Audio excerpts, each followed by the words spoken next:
په هر کار کې هنر ژوند ته ښکلا او ځلا وربښي.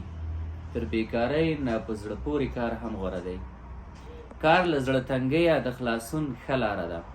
ژوند لکه هنداره، که ورته ودې خندل درته خاندي. د ژوند ټول رازونه په نن کې پټ دي. نن دې چې ښه کړ، پام دې ورته وکړ، راتلونکی دې اتومات ښه کېږي. د هر چا اخلاقي روزنځی د هغه خپل کور دی، او د ورغوي تڼاکه مرغلره ده. د خوب د رښتیا کېدنګ تمه ژوند ښکلی او له خوندونو ډکوي. میږو په خپل ژوند کې یو کتاب هم نه دی لوستلی. په ژوند کې باید د باید وکړو لیست ترڅنګ باید وی نه کړو لیست هم ولرو. ترڅې غوا دې ژوندی وي، په تویې شوو شیدو پسې مه ګرځه.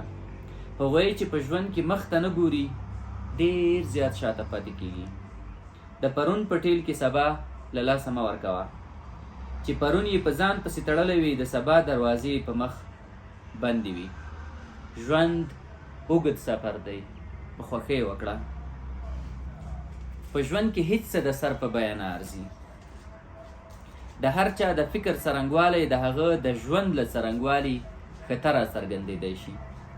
ژوند د لوبې تماشه نه ده، په خپله لوبه ده. په ژوند کې هر انسان د خپل کار په اندازه تعلیمند دی. 80 کلن و، هر څه یې کړي ول، یوازې ژوند ترې پاتې و. هیڅ اړتیا نشته چې د ژوند ټولې لوړې ژورې دې پر فیسباک خپرې کړې. غلی خوندور ژوند وکړه، له خوشحالیو خوند واخله، غمونه یې پټ وزغمه، ځکه ته اړ نه یې خلکو ته دا ثابته کړي چې زه ژوند کوم. چې له ژونده دې څومره بد خلک کمیږي، هومره به دې د ژوند بدې پیښې ورسره کمیږي. په دې خاورینه کې تر ټولو غوره زده کړه دا زده کړه ده چې څه وړ ښه زندګي وکړې. تر چې د نوي کار د کوونګ لپاره د زاړه هغه د پرېښودن کلکه اراده ونه کړې، کله به هم نوي څه ونه کړې. په ژوند کې له ځینو سره یو مخ هر څه پرېښودل د نړۍ تر ټولو خوندور کار دی چې باید وشي. د بې سترګو او سپین سترګو په منځ کې مرګ تر ژوند ډېر اسانه او خوندور دی. زندگی په هوا کې د هوایي نقشو جوړولو ته نه وایي.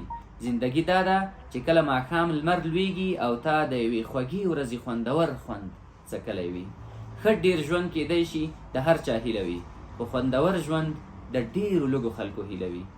د هر څه د پیلولو لپاره هیڅ وخت ناوخته نه دی. ناوخته هله ده چې نوره ساه نه باسي، ژوند نه کوي او کتابونه نه لولي. ژوند